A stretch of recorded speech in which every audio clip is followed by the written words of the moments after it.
Hey, good evening, everybody. Welcome to Conant Show, and this is our 61st show, I just figured out.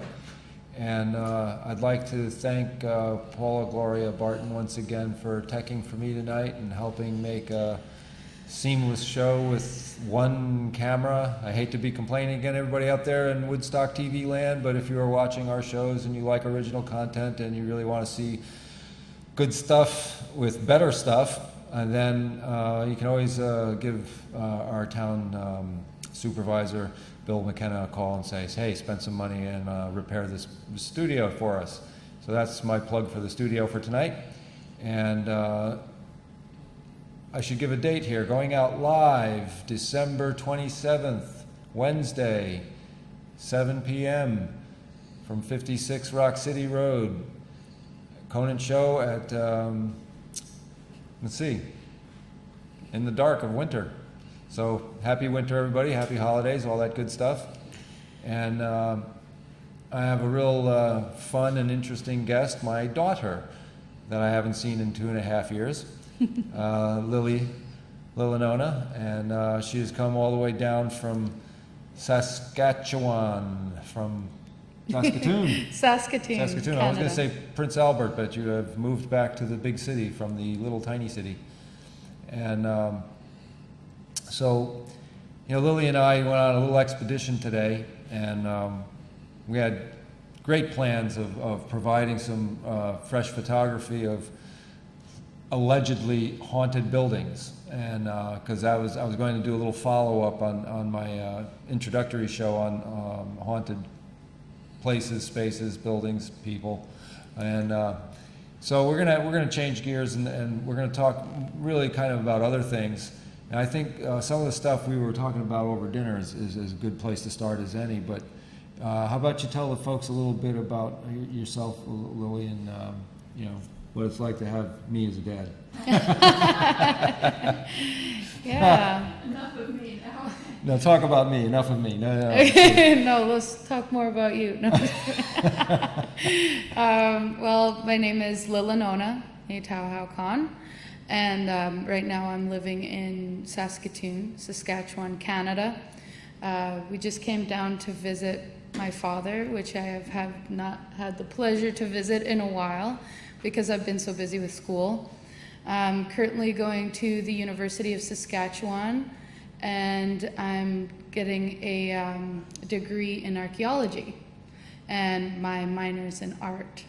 I also do a lot of singing and playing guitar in my spare time, and we'll be working on an album this coming year. So that's about it right now. So that's a good nutshell start there. Yeah. And it's really kind of cool for me to see Lily take a left turn from music and art into archaeology, which is really interesting to me because I've had a long interest as a sort of a armchair archaeologist that never got any real education in the stuff, but did meet some archaeologists since when I was little, and they took me out and showed me how to pick for flint and all this kind of thing and find arrowheads, and I've made some pretty cool finds, which I've talked about on this show before.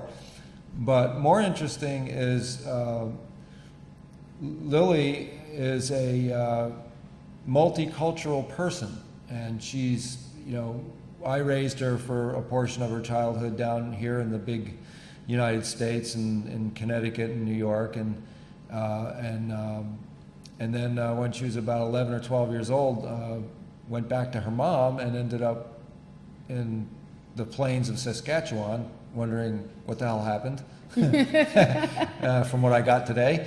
But the thing is that the importance of Lillahnohna's work is as a native archaeologist is that she kind of expressed to me, well, why don't you tell a little bit about the importance of your work and what your vision is? Well, just to kind of linger on what you were just saying, a lot of the people that do archaeology in Canada and the US are primarily, you know, Not native. And the funny thing is that you're all living on native land right now.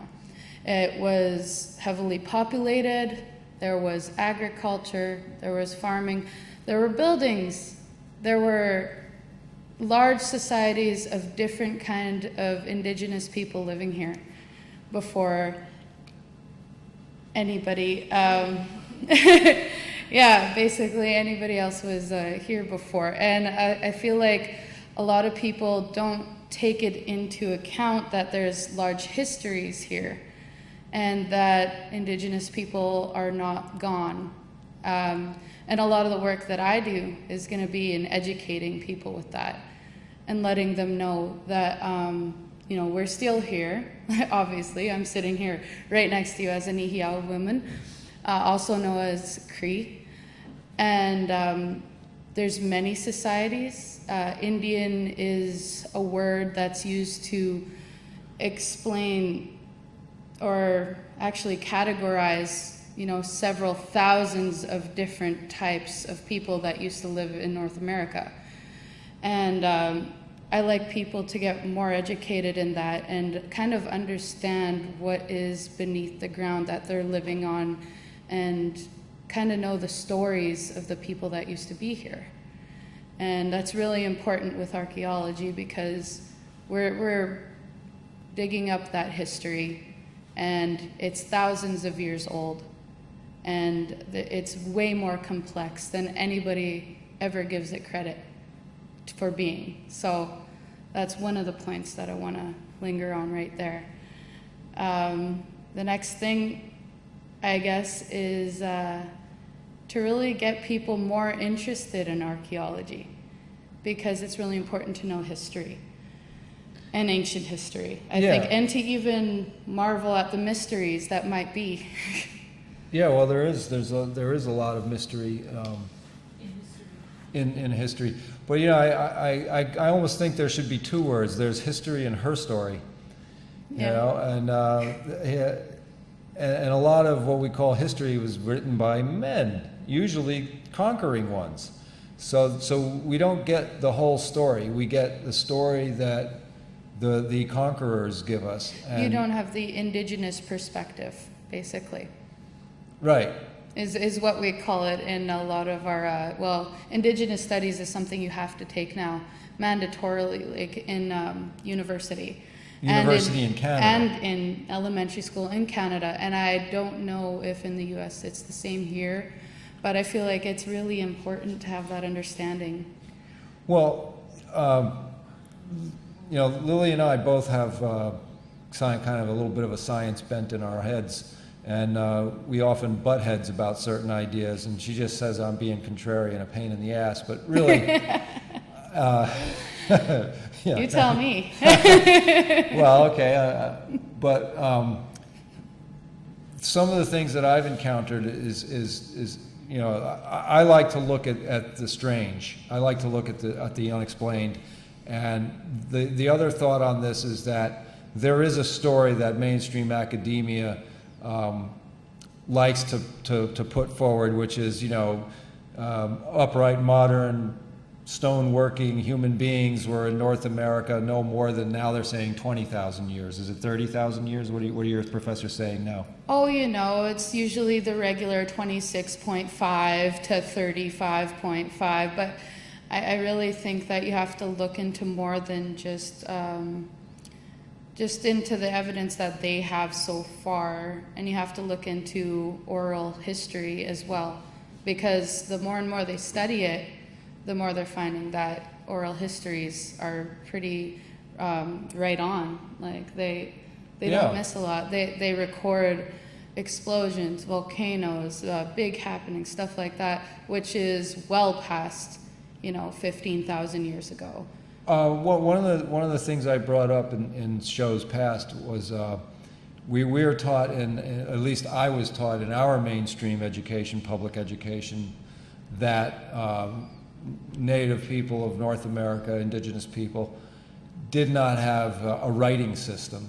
and we're Stone Age people, and you know, primitive, and yada yada yada. This Yeah, whole primitive's whole probably one of the worst things. Yeah. this whole idea but as I come to find out as an adult and somebody who likes to research this stuff, that's not true. There's a lot of stuff that is not true, like the contributions that indigenous people have made in agriculture, sort of over 1,000 varieties of corn, over 1,000 varieties of potato.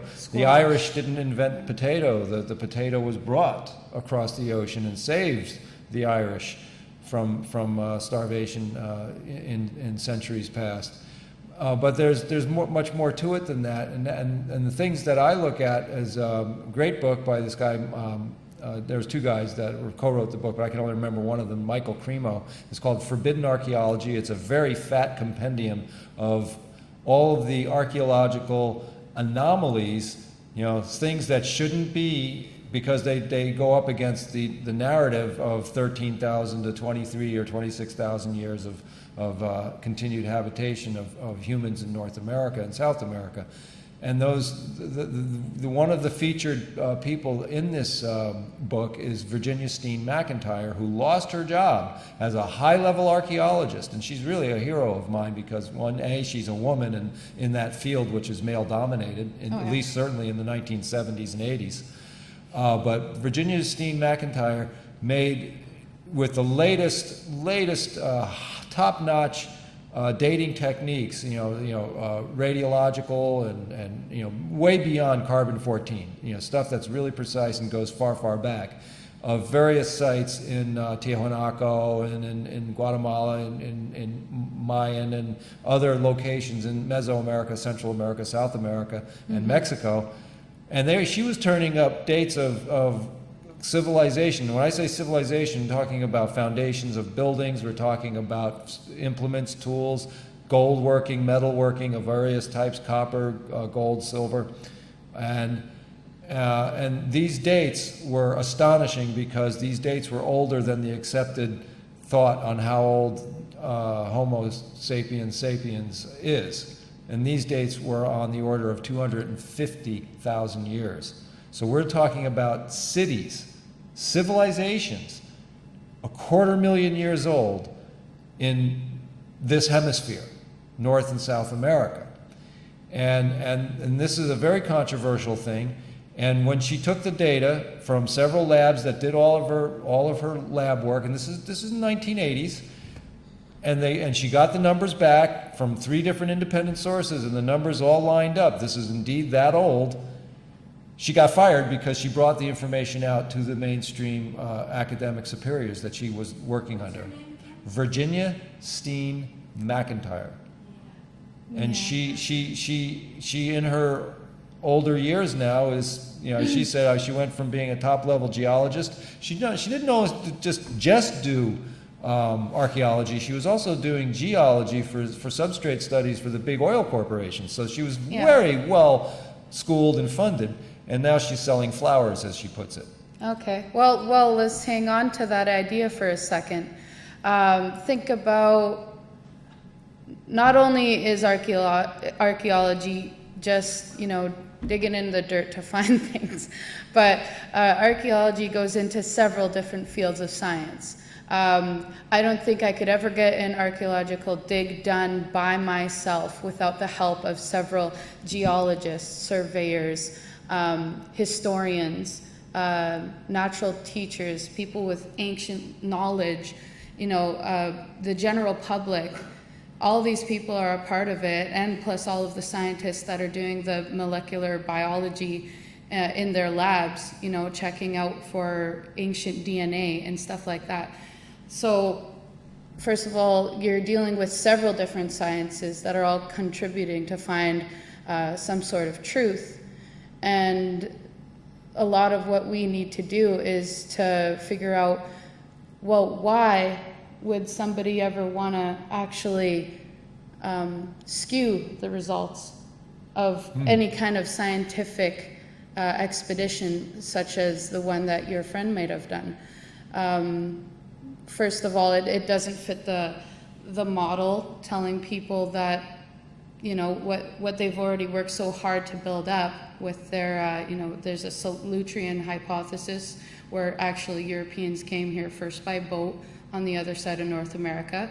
And then we have a Pacific coast where people had to come over from Asia by boat. And then you have your Bering Strait hypothesis. But these are all ideas of how people first came to this area of North America.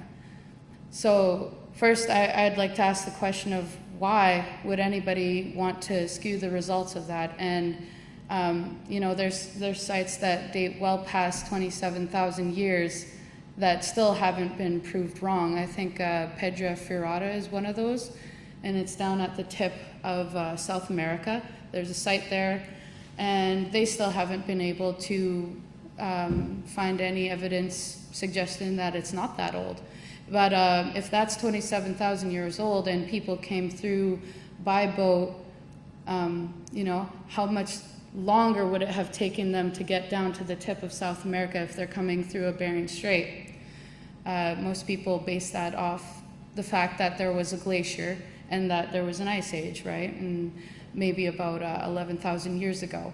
So they think that people were blocked from coming here. But it also is going to jump into the fact that, like, maybe the whole evolution idea might be wrong. And so far as we know, we haven't found any fossils yet here that are dating that far back. But it'd be really interesting to find that and to rewrite some of that history. But I think right now, the old white guys are running the show, and there needs to be more, you know, multi-talented, multicultural people getting into this field because they've been studying us for so long. Maybe it's time that we share our own ideas and get our own evidence and, you know, share that. Well, I'd like to address one of the questions about what would be such a threat to an idea or an idea paradigm in the you know, academic hierarchy regarding, you know, truth, right? And this was Virginia Steen McIntyre's argument was well, I'm reporting the truth. I thought that, you know, this is science. The anvil of science is you take new information, you present it, you challenge it, you beat it to death, and whatever stands left is truth. And these numbers are good, and my science was good, and I did everything by the book, and I got fired. You know, so this is what she's saying. She's saying, so something was very threatened to have such a reaction to what she thought was, well, okay, now we have new information, we update the books, and we have new information to go forward with, to move forward with. And what she found was a glass ceiling. She found a wall. She found that you can't take this new information and move forward. And she doesn't want to play the card that just because she's a woman she can't advance. So she's not doing that. She says it's got to be something more substantive than me just being a woman, because she said she was a woman and at the top of her field. So she doesn't give that as an excuse at all. She's saying that no, there's something else, and she really couldn't figure that part of it out.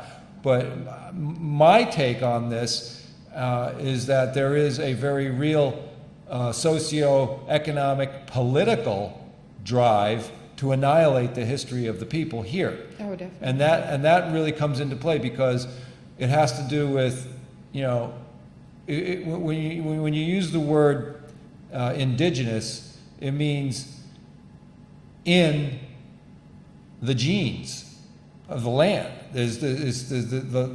You don't become indigenous to a land if you didn't come from the land. If this is kind of a little bit of an esoteric thought, but you know, the indigenous people of Ireland are the Irish. The indigenous people of the Maori Islands are the Maori. The indigenous people of Australia are the Aborigines of Australia, and so on around the world. Whether, you know, Africa, South America, and all of these different places in the world, there are cultures that have lived on the land the way their ancestors have for thousands and thousands of years. And after a certain point, just how many thousands of years it is, kind of gets lost in the mists of time and language. And the way that we preserve that lineage, that knowledge, is through the oral tradition, which is the spoken word, which is language. So in a lot of these indigenous languages, the history is encoded in the language. So if you know the old language, you get the old history, and this is true for English, which is not an old language. English is a new language. It is a hybrid language. Yeah. It has elements of Romance languages. It has elements of Germanic, and it has Slavic in there. It's got all kinds of roots into it, as well as the Saxon roots, as well as the old ancient Welsh, Druidic, and other Celtic languages, Gaelic, and so on. Yeah. So you know, the DNA of the language is also a source of the history. Yeah. And one of the things that is really interesting about learning and studying in the human brain is the fact that language, the spoken word, in other words, telling stories, is about the most effective way for information to be imprinted on the human brain. You want to add on anything? Yeah, definitely. I'd just like to make it known that I'm a Cree woman from Saskatchewan. Well, I was born here, and my mother's a Cree woman from Saskatchewan. And when she was young, she was put into a residential school. And this was years after my grandmother was put into a residential school. And one of their first modes of duty in those schools was to eliminate and eradicate the use of the Cree language. If you take a look at the Cree language, like I have later in my life, like I am now 29 years old and just starting to learn my native language again, some of the words actually will start to awaken things in you when you start to learn your own language. And I think that this is something that anyone should do.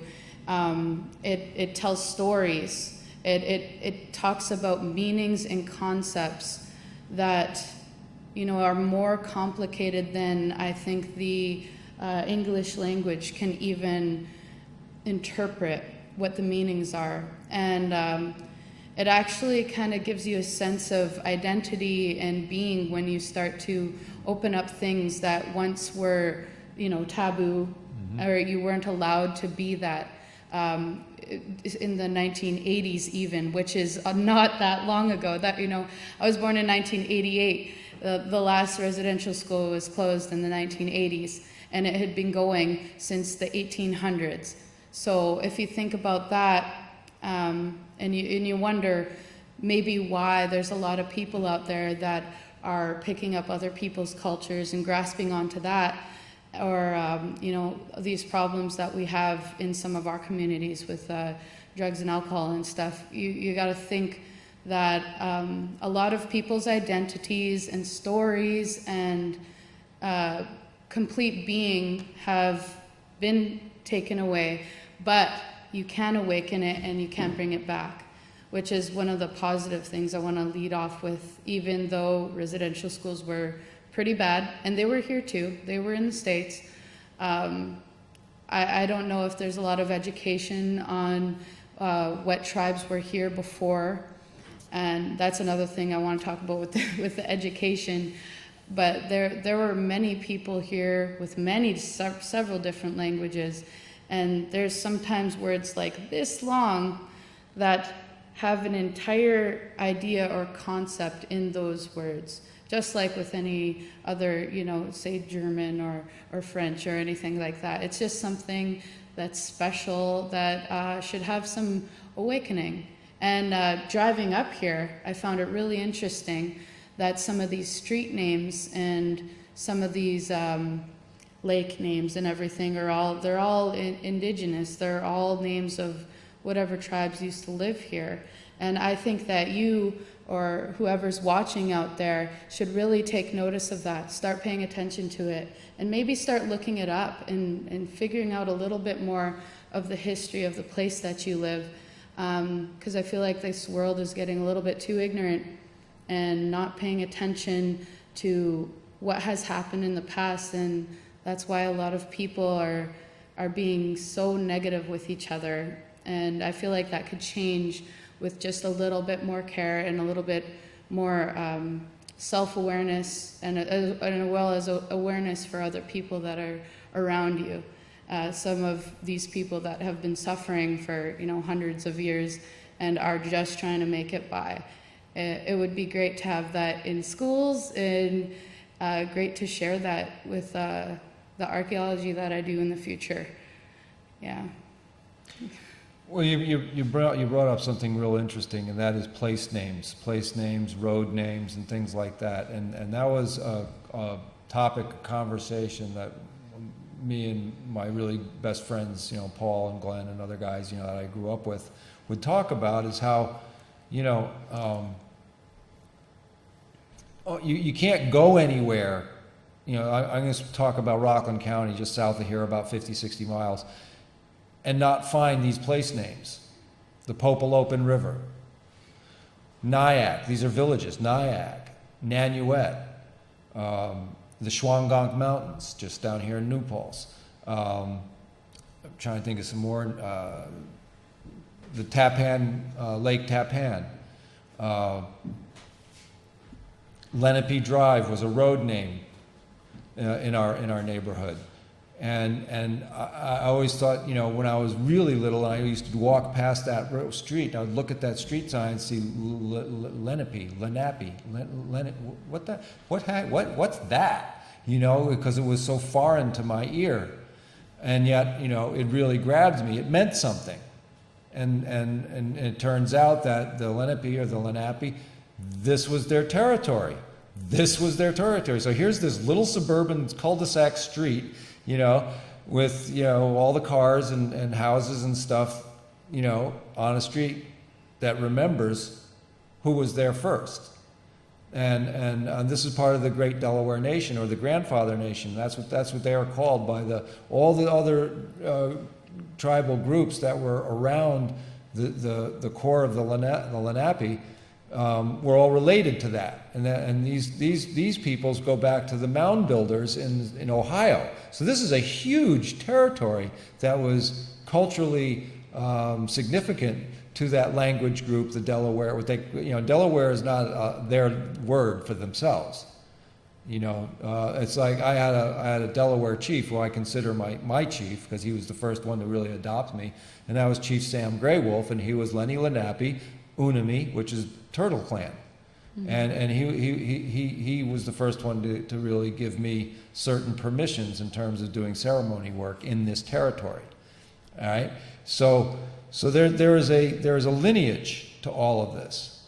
And something, this is going to be fascinating to you, Lily, that is going on now is I got an email from Paula, which was forwarded to her. It was an alert from a person of the Ramapo Nation.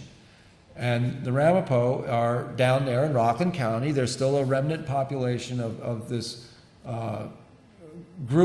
tribal group, that survived the thing I told you about today over dinner. Oh, God, the yeah. thing that I told you about over dinner. There is the surviving relatives of those people that were murdered at a place called Hungry Hollow by the British military, who were so sick of fighting these warriors in the area what we call today Rockland County. The Hackensack River Basin was very swampy, and for 3 centuries, 300 years, the colonial expansion from New Amsterdam, you know, broke the Dutch crown. The Dutch gave up; they couldn't beat them, and they sold it to the English crown. And another 100 years later, so we're talking nearly 400 years of straight up warfare between the bow and arrow and the musket. Okay, and I get this email, and I don't know the lady's name. Paula, do you remember her name? Who forwarded? No, who the woman is calling for this recognition of the Rachel Macro Havens is the daughter of Richie Havens. She's got a radio show. and She she's called it to my attention. but she's not the one doing she's Ramapo. She's one. I don't know. No, so, all right. So I'm trying to remember the actual woman down there in the Ramapo territory. She's our go-to guy on native stuff. All right. Well, anyway, so there's this call in Rockland and Orange County from the remnants of the Ramapo Nation, these few people that are left. I mean, maybe 100 of them. I don't know. Certainly, I knew I had some Ramapo friends. Ramapo mountain poet Chuck Stead, and he educated me back in the 1980s a little bit about their people who got recognition, federal recognition as an Indian nation in 1980. Yeah. 1980. There's still tribes that haven't gotten federal recognition. I think that a lot of people know the story of Lewis and Clark, who went up all along the West Coast looking for things to trade with Native people, and they stopped in the Chinook area. And that's where a lot of trading was going on, and a lot of things were being made and bought and sold in that area. And to this day, the Chinook people still do not have federal recognition as a tribe. This is really important, the federal recognition, because in some of the legislation that's here in the US of A, you cannot get protection of your artifacts or your any of your burial grounds through NAGPRA unless you have federal recognition. And this is also a problem in Canada too. The legislation has been really lacking, and even I think in the US, the Native people have been referred to as wildlife, as in they were part of nature before coming here, not people, which is really a big problem. And I think that a lot of people need to be recognized, and they need to be able to protect their culture and their land and their ancestors from being dug up. And you brought up mound builders, which is also pretty interesting, because when some of the first colonial people came here and they were looking at these mounds, for some reason, first they thought it had to be Norwegian people did this. Oh no, it must have been Egyptian people that did this. And for some reason, it was so hard to believe that Indigenous people were creating these mounds. And now there's actually a few mounds that have been turned into golf courses. There's people underneath those mounds, dead people, and I think they really need to get that recognition. There's a lot of places that have dealt with a lot of controversy. Some people think that, if you're an archaeologist, like you're a treasure hunter, and that your main goal is to just dig up other people's things so that you can sell them or give them to museums and stuff like that. It's something that I've heard. But a lot of the time, it's preservation is a lot of what I want to do. And sometimes preservation means not digging up anything at all.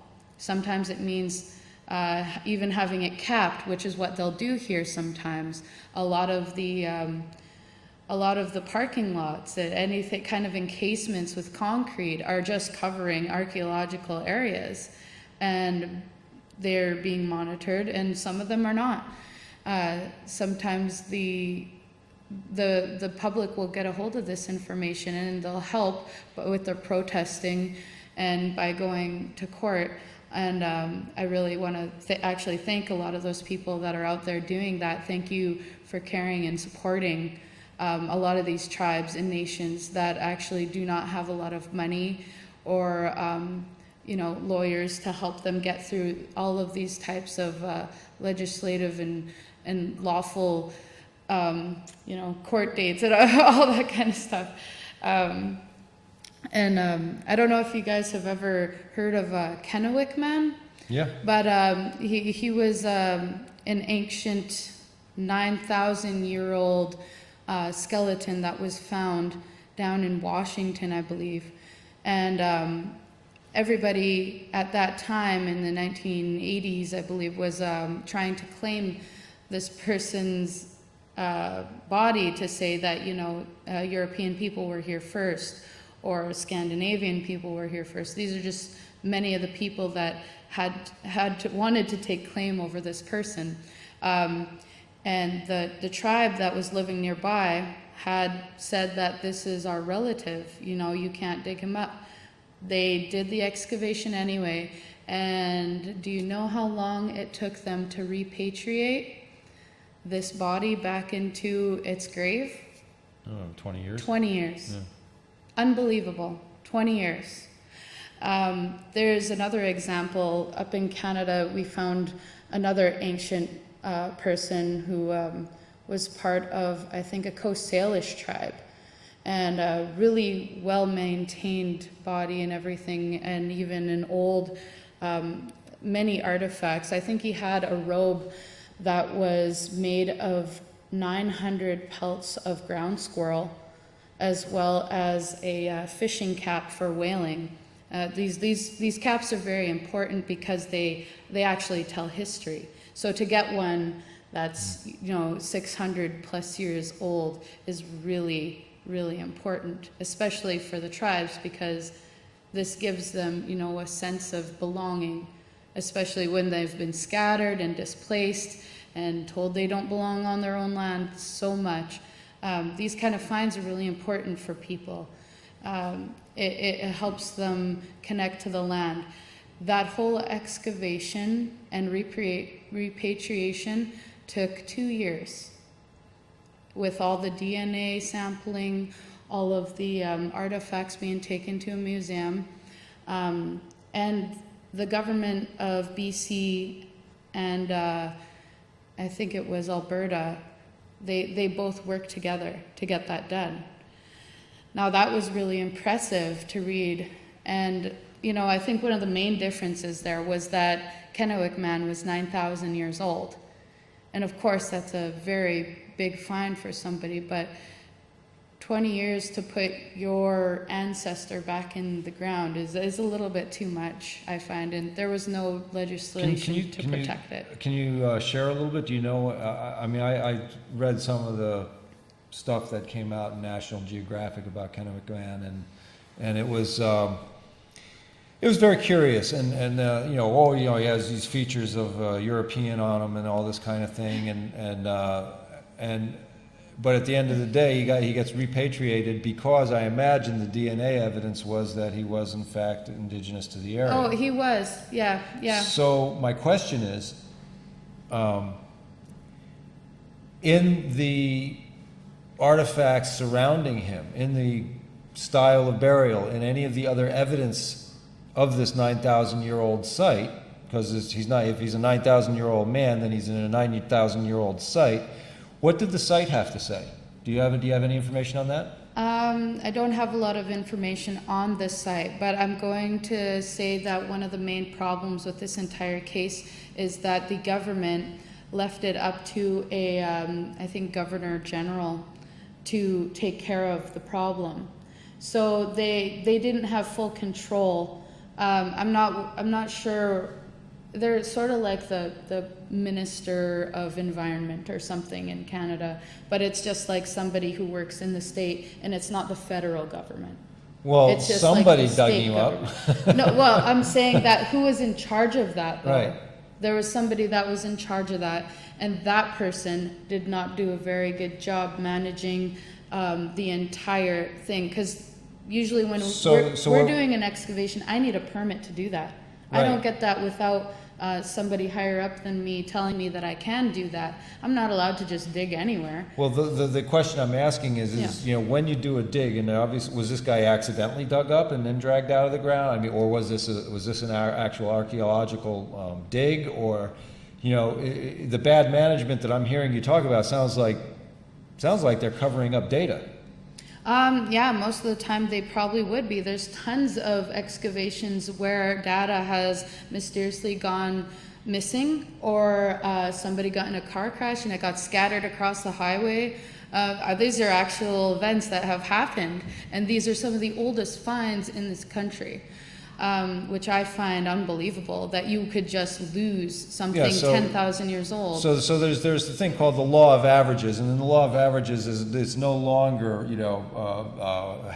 random happenstance. This has got to be a directed agenda to, as Virginia Steen McIntyre found out, to suppressing the free flow of information. Suppressing the free flow of information. And, think about that for a minute. What's the oral tradition but the flowing of information from one generation to the next? Woodstock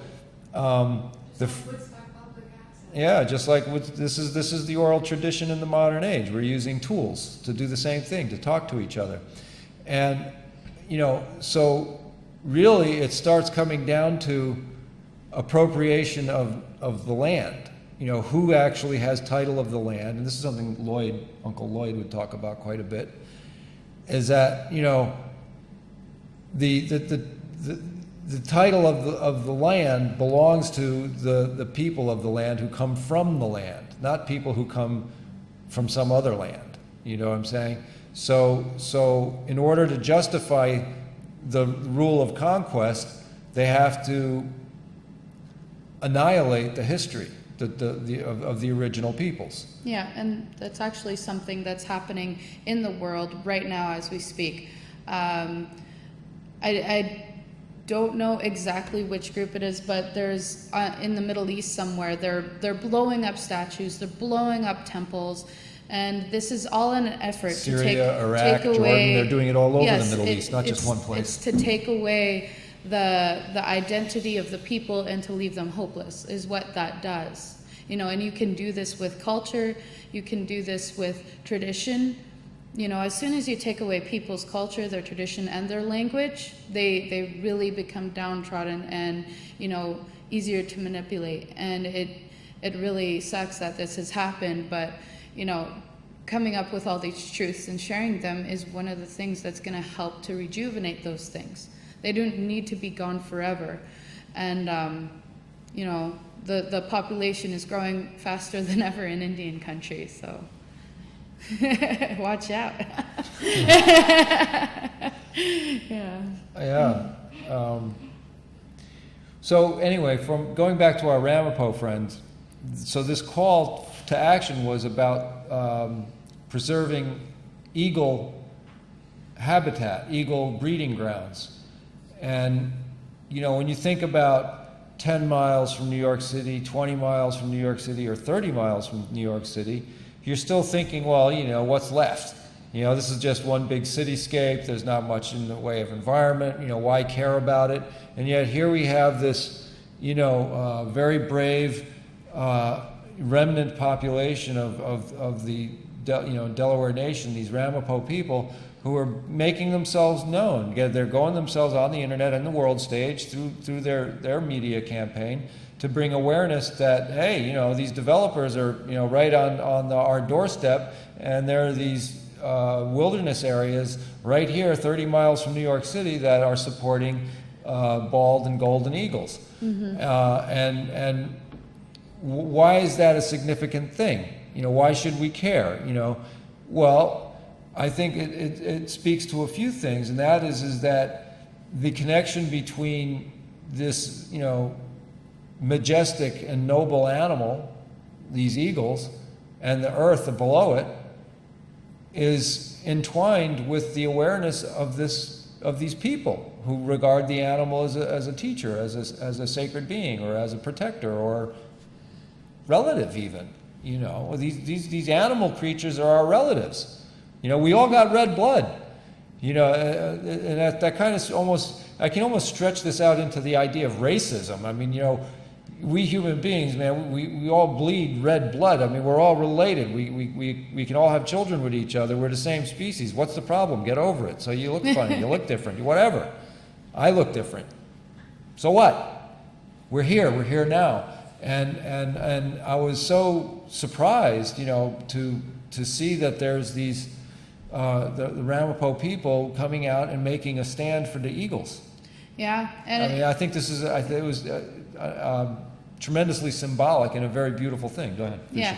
I was gonna say, even spiritually, of course, yeah, that's important, but also, environmentally, it's also very important. I mean, I think a lot of people need to even look at what just happened with the No DAPL and the Keystone Pipeline crisis. There were thousands of people out there of all different races and headed by some of the native people out there.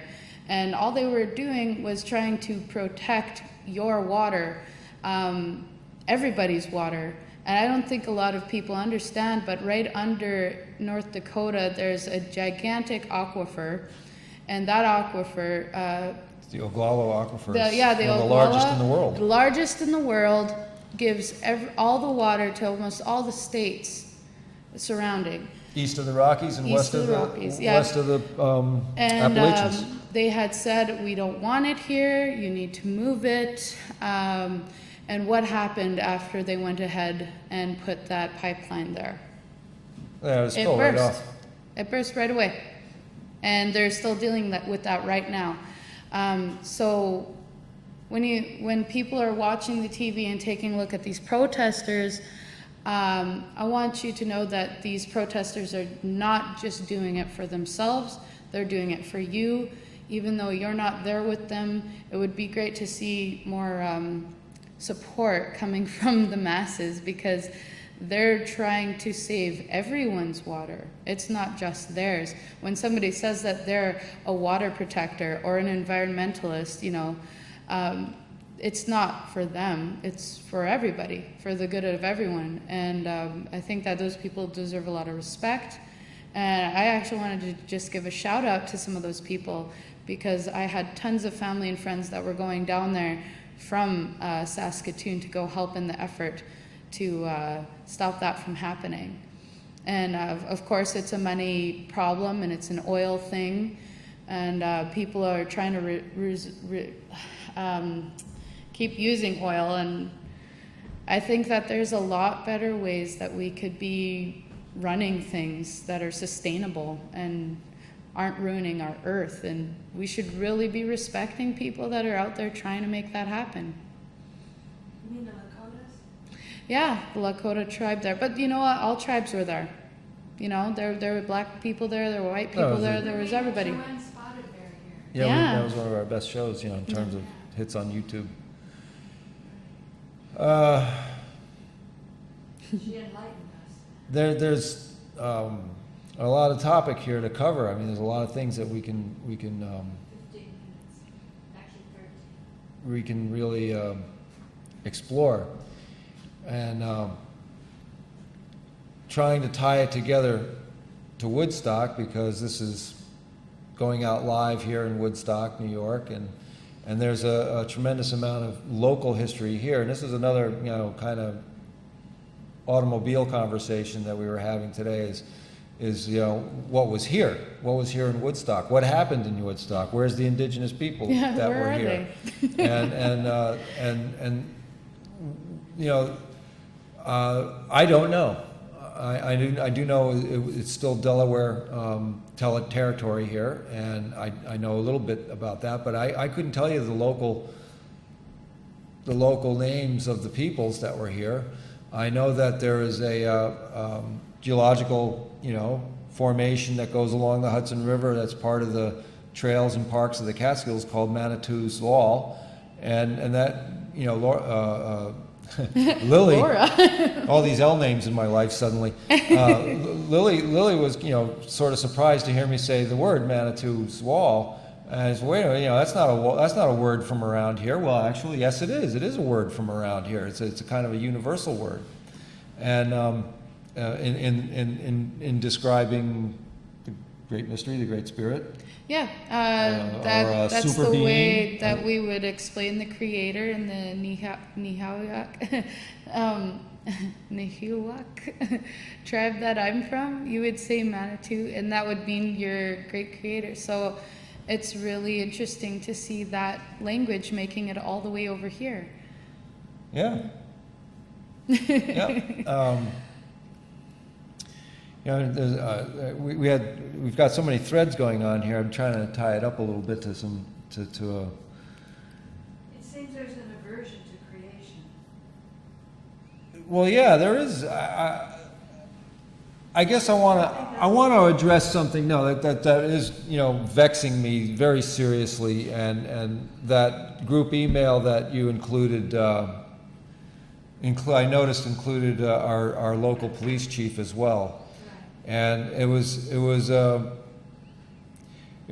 very hard email to read because of the truth of it, which is we are living in a technological time, and the signatures of weaponry having been used in the California fires lately, and Portugal, China.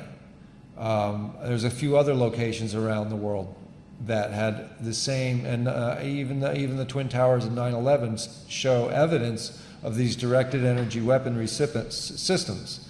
And we also know, you know, there's been a lot of whistleblowers over the last 10, 15 years, even 20, 30 years, claiming that, you know, they're going to be blaming future events on aliens, and they're going to say that as an alien invasion.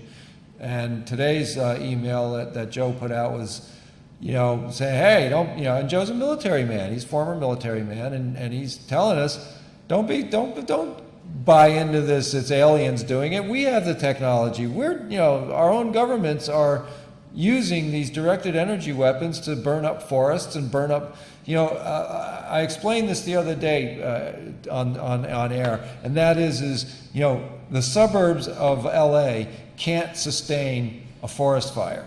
Why? Because there's no forest there. The best they can get is a brush fire.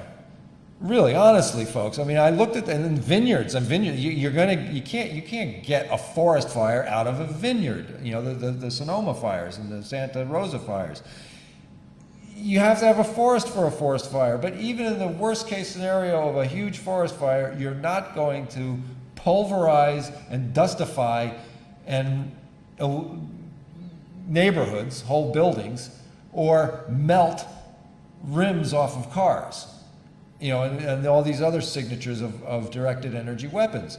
A forest, even a full-blown forest fire with huge, ample supply of wood for fuel is still not going to do that. Now we're talking LA, we're talking suburbs of LA, and we're talking brush fires, which cannot possibly get as hot as a forest fire. And you're looking at devastation that's on par of Nagasaki, Hiroshima, Dresden, and other locations around the world that have been, you know, bombed in conventional bombing and nuclear bombing. And here it is, oh, a forest fire that was really a brush fire, which was really a particle beam weapon, you know, is the culprit. And so, you know, I think, you know, as we're talking about archaeology and identity and title of the land and memory, I'm looking at this devastation in California going, man, they're just like plowing it all under with these secret weapons systems that really aren't so secret. They're not secret. You can invest in this crap. It's a multi-billion-dollar investment. You can go to Wall Street right now and invest in directed energy weapons that are being used on you and me. Because if it's a problem for our relatives out in California, and I have friends out there, it is a problem for us here. You know, so if my rights are trampled on, your rights are trampled on. If directed energy weapons are being used on my neighbors in California or Tennessee, they're being used on me. And this is what I'm really kind of pounding into our audience here, Lily, is that we are living in a modern technological space weapons age. You have a thought there, Paula? Oh, I'm just saying, you know, we're counting on you. You know, when I was back in the 9/11 Truth Movement, when I got back from India around 2004 or 5, you couldn't mention directed energy weapons. It was considered a taboo topic. You didn't have any peer support from the herd. Yeah. You know, and now here we are, it's just so in our face. And I think now's a time for us to come together and mourn, you know, whatever our position was in the past, to say, let's put the pieces together. And that's why I put on the chief of police to that particular email, because we should be putting on the chief of police. We should be putting on but I felt he was kind of caught in the middle of all of this when they were trying to prevent Joe and me from going into the studio because we wanted to hold on to our intellectual property, and by showing state-issued ID, we would be acquiescing to be considered an asset of an enterprise called the town of Woodstock, where you can't get the shareholders. You know, Jackie says Albany has it, and Albany says, you know, it's down here in Woodstock. Yeah. So when your daughter was talking about the importance of being seen, you know, that you know, how did you explain that about being recognized? by Being the federal... federally recognized as a tribe. Yeah, that's an important thing here, because without that, you have no power to protect your land. Right, you So- can't have Or the your dialogue. history, Or or your your history, artifacts, or yeah. your graveyards, or Yeah. anything, yeah. And these are things that are bringing other people profit. You know, in a perfect world, it's going to profit you and me. It's going to profit us both, especially if it's my history that you're digging up, or it's my bones that you're taking out of the ground, or my great-great-great-grandfather's bones. So I hope that everybody out there is going to stay curious and keep on looking for answers for themselves and keep sharing the truth, because now we live in an age, yeah, it is technologically advanced, but that advancement should be used by all of us to share and to connect and to make this world a better place. If they're trying to make it hard for us to live, then we should be able to get all of our people together and fight back just as hard.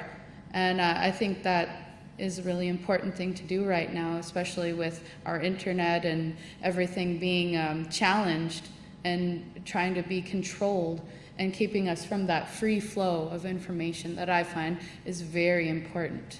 I'd like to address one last thought. We got about a minute here to go, folks, before before I wrap it up, and that is that when we talk about microwave energy weapons, or directed energy weapons, or particle beam weapons, or laser weapons, we're talking about weapons that can be delivered from